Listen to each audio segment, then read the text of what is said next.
Dzīvo Rīgā. Māris Šleziņš ir 32 gadus vecs. Viņa darbs ir autoceļu projektēšana, bet hobijs un aizraušanās ir ielu vingrošana. Māris ir Latvijas ielu vingrošanas sporta biedrības vadītājs. Studijā aicinām Māris Šleziņu. Droši, Māri.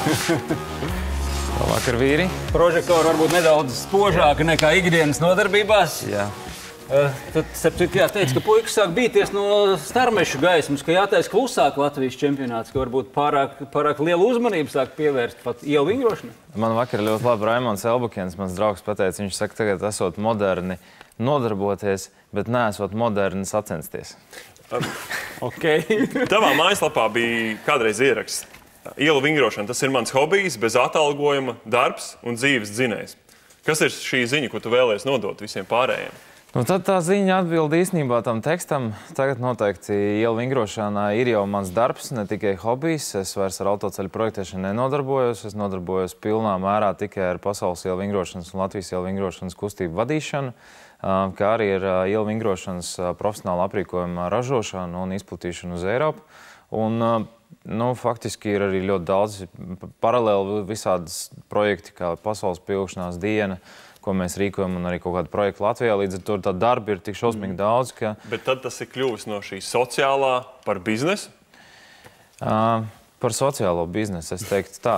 Mēs drīzāk vienkārši kaut kādā mirklī, kad mēs to visu sākām, mēs sapratām, ka īstenībā pa pleci jau sit ļoti daudz un saka, ka Džeki, jūs darat ļoti labu lietu, viss ir baigi forši, bet mēs nevaram to vai nevaram to. Un tad mēs ļoti ātri sapratām, ka, ja mēs paši neatradīsim kaut kādu veidu, kā mēs varēsim sev finansēt, tas ļoti ātri apstāsies.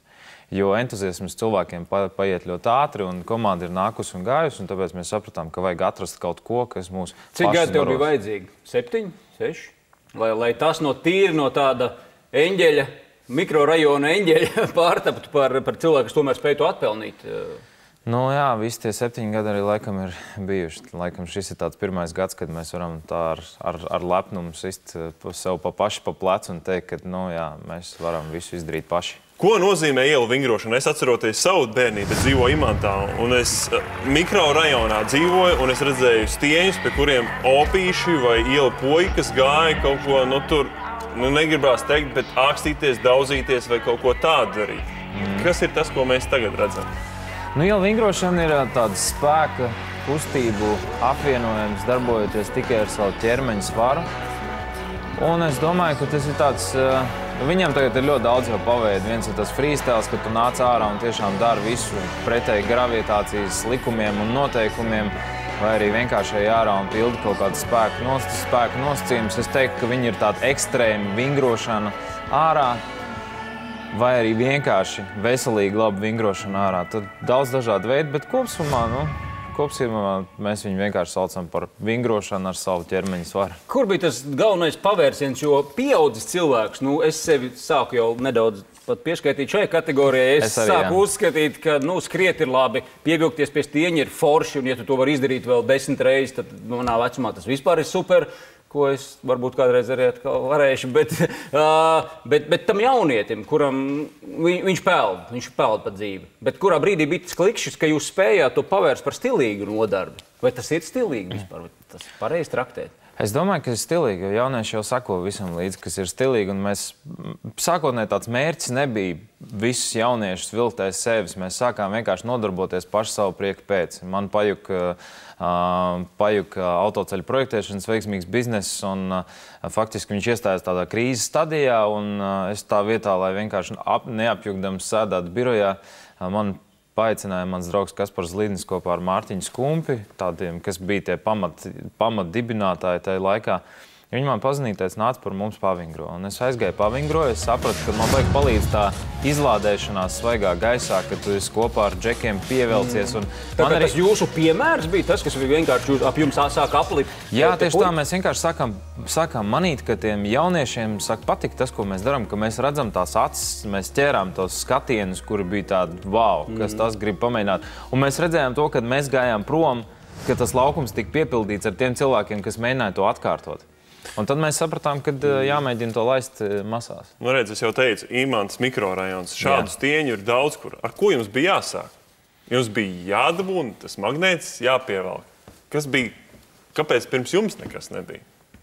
Es domāju, ka visā pasaulē ap to mirkli kaut kad parādījās, bija tāds melnādains atlēts Hannibals, kuram bija Hannibal for King video, kur viņš Ņujorkā vingro uz pieaugšanās stieņa. Un tad to video bija redzējis Kaspars ar Mārtiņu, un tad viņi tā iespaidā sāk vingrot. Un tā video iespaidā īstenībā sāk vingrot ļoti daudz, jo ielu vingrošana nav nekas jauns. Tā ir veca konfekta jaunā, vienkārši jaunā tāda papīrītī. Jā, un viņš deva to iedvesmu impulsu daudziem, un mēs vienkārši centāmies atkārtot un mēģināt kaut ko savu un kaut ko jaunu un kaut ko interesantu. Un tad tas arī kaut kā ir... Tas arī palīdzēja kaut kā to pārvērst kaut kā foršu un stilī. Mēs runājam būtībā par rajonu puikām vai lauku puikām, kuriem dažādi dzīvē ir gājis. Tev pašam ir bijis tādi mēsli dzīvē, atvainojos, bet no kuriem tu esi ticis ārā dēļ šī sporta? Man sports ir ļoti palīdzējis noteikti. Es domāju, ka, ja ne Regīna Ābeltiņa, esmu viņai mūžam pateicīgs, man vieglatlētikas treneri, kas tiešām mācēja tos enerģiskos puikas noturēt savās rokās. Un man, paldies Dievam, viņi ļoti palīdzēja arī tikt no visādām nepatikšanām, kad man met ārā no skolas, kad man bija problēmas ar policiju, kad man bija problēmas ar uzvedību un vispārējo bija. Regīna Ābeltiņa bija tā, kas stāvēja klāt, un viņa mācēja kaut kā tā paņemt aiz tā škvarņika un salikt visu pa plauktiņiem. Un es esmu viņai ļoti pateicīgs, un savā laikā, kad es sāku to ielu vingrošanu kustināt, es sapratu, ka visu pasaules naudas nenopelnīju, es skrēju pakaļ naudai, jo bērnībā man jaunībā viņas nebija, tad man gribējās visu nopelnīt, nopirkt moci, nopirkt smuku apģērbu, visu kaut ko, un tur es skrēju darīju, un tad es sapratu, ka viss atkal tas ir zaudēts, un tagad man ir, ka vajag kaut ko arī labu izdarīt. Labi, bet tagad atgriežoties pie nākamās pieskaroties nākamajai tēmai ambīcijām. Jo viena lieta ir vingrot ar čomiem, un tev vēl 30 puikas vingro apkārt, bet cita lieta ir 18 pasaules kausa posmi visā pasaulē, viseksotiskākajās valstīs, kur tu esi galvenais rīkotājs, vismaz tevis vadītā organizācija. Kur tām ambīcijām aug kājas? Ka vajag ieņemt pasauli? Jā, es īstenībā... Tu nevari izglābt visu laikam pasauli, nevar, bērnus. Vienkārši bija tā, ka mēs ātri kļuvām diezgan atpazīstami caur skaistiem video, interesantiem, stilīgiem veidiem, TV raidījumiem. Un tad mēs sapratām, ka tā ir Latvija pārāk maza, mūsu komanda ir izaugusi un viņi ir ļoti spēcīgi un interesanti. Un tad mēs pamanījām YouTube'ā, kad visur pasaulē tie ielu vingrotāji kaut kur parādās, visi sāk saukāt sevi, es esmu numur 1, es esmu labākais. Un mēs sapratām, ka man pilnīgi atceros, es runāju ar Raimondu Elbakjanu un Renāru Zeltiņu, sēdēju kafejnīcā, viņi teica, ko tu tālāk darīsi? Un es pateicu, ka, es nezinu, varētu uztaisīt kaut pasaules čempionu, vingrošanā salasīt visu.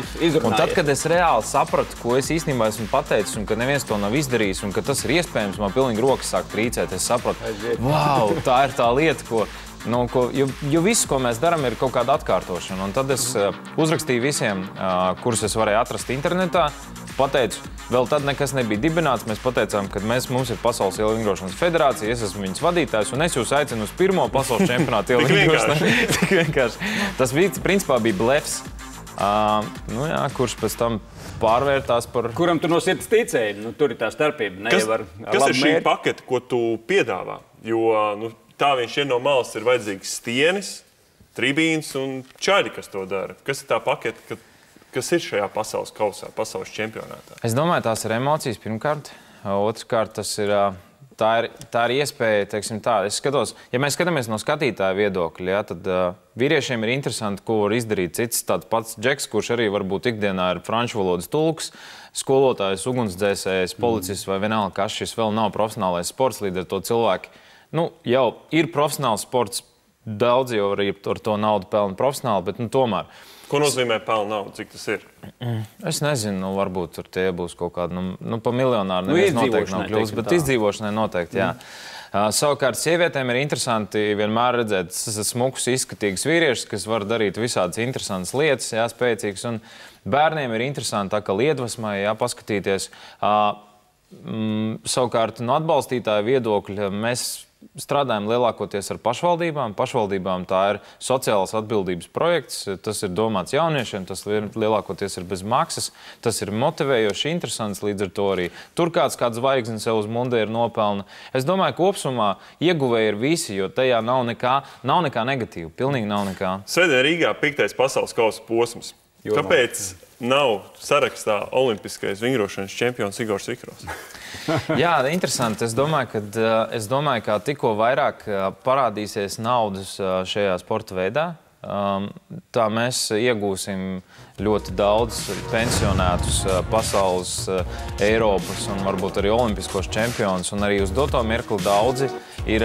Mums agrāk bija noteikums, ka, ja tev ir tas FIG, kas ir vingrotāja certifikāts startautiskais, ka ar viņu tu nedrīkst piedalīties, ja viņš tev jebkad ir bijis. Tagad mēs to esam izņēmuši ārā. Un jau vairākos pasaules kausos pagājušajā gadā ir piedalījušies arī Norvēģijā konkrēts piemērs. Eiropas vicečempions piedalījās vingrošanā. Un viņam bija gan kaut kāda trauma, un viņš tālāk netika, bet es domāju, tā ir realitāte un nākotne. Arī Jevgeņijs Saproņenko savā laikā visu laiku tā teikt, jokoja, ka es vēl tikšu līdz jums, un es jums tur visiem parādīšu. Bet tā ir kaut kāda ambīcija, varbūt tas olimpiskais sapnis, vai es tagad kaut ko galīgi, vai tas neatbilst jūsu ideoloģijai, iet kaut kādā tik dzelžainā rāmī kā olimpiskā kustība? Mums ir tas sapnis un ir tas mērķis. Es paskaidrošu, kāpēc. Es domāju, ka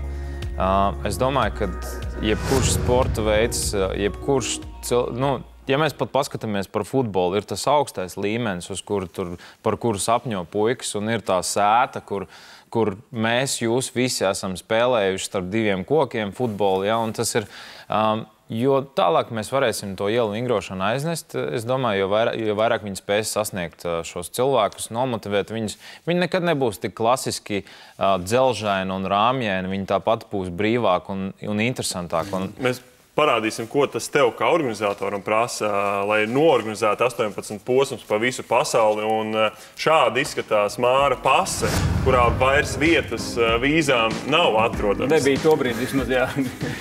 Jā, man tagad ir jauna pase, jā. Ko tas prasa no tavām ambīcijām, kuras tu gribi varbūt nākotnē sasniegt? Es izlasīju kaut kur intervijā, ka tu nekautrējies pateikt, kad Latvijas valsts prezidents kādreiz tu gribētu būt. Jā, ir man tāds plāns. Par tām ambīcijām un par to ceļošanu un ko man tas ir prasījis. Faktiski tā, ka pirmais pasaules čempionāts, kad tāpa, bija ļoti grūti un tiešām nācās visiem lūgties, lai kāds atbrauc, jo neticēja, vienkārši neticēja. Domāju, ka varbūt mēs te viņus pārdosim verdzībā un nezināju, kur tāda Latvija ir.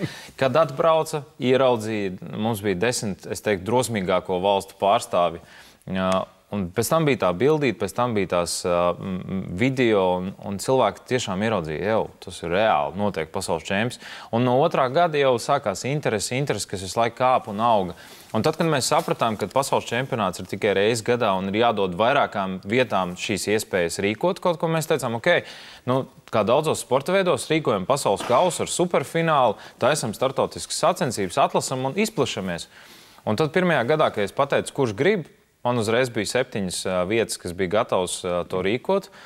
Un mans tāds lielākais bērnības sapnis bija, es skatījos Eurosport kanālu, un man viņš bija tāds kā, es skatījos uz kaut ko tur riteņbraukšanām, vieglatlētiku, visu, tas Eurosportā zīmīt, priekš manim bija kaut kas svēts. Un es atceros, ka man ienāca prātā doma, ka vajadzētu varbūt Eurosportu piesaistīt. Mēs ilgi strādājām, sūtījām miljonus e-pastus, zvanījām, bombardējām, līdz kamēr tikām tajā Eurosportā, un 7 no tiem pirmajiem pasaules kausiem arī parādīja tur Eurosportā. Un tas arī laikam deva tādu pavērsienu un ticību arī nākamajiem organizatoriem, kuri gribēja pievienoties, paplašināt šo kalendāru. Un ko tas reāli prasa? Tas prasa to, ka es braucu uz turieni, es tiekos, es runāju, es stāstu savu pieredzi, pārliecinu. Vēl uz nobeigumu. Mums varētu, vēl turpināt, bet nolaižoties uz zemes, atgriežoties uz to mikrorajonu, uz tiem lauku puikām un meitenēm, kas tagad mūs skatās, un varbūt redz tavu piemēru, kur tu citās intervijās esi teicis, ka sports ir paglābis man no cietuma, no problēmām. Un tie, kas varbūt mūs skatās, un viņiem liekas, ka šāds stāsts, kāds varbūt tev, ar manīm nekad nenotiks, jo man nav naudas, man nav apstākļus, nepareizā vietā piedzimt. Ko tu viņiem gribi pateikt? Es viņam gribētu pateikt, ka jādomā ir nevis ko tad es jau neko, bet kāpēc ne es? Sev uzdot tādu jautājumu, kāpēc ne es, jo īstenībā, mēs varam visu, un es vienmēr esmu kaut kā mēģinājis jauniešos mēģināt izmainīt to domu, kad skaties uz lietām un domā, kāpēc ne es braucu ar šo mašīnu, kāpēc ne es esmu čempions, kāpēc ne es arī varu būt.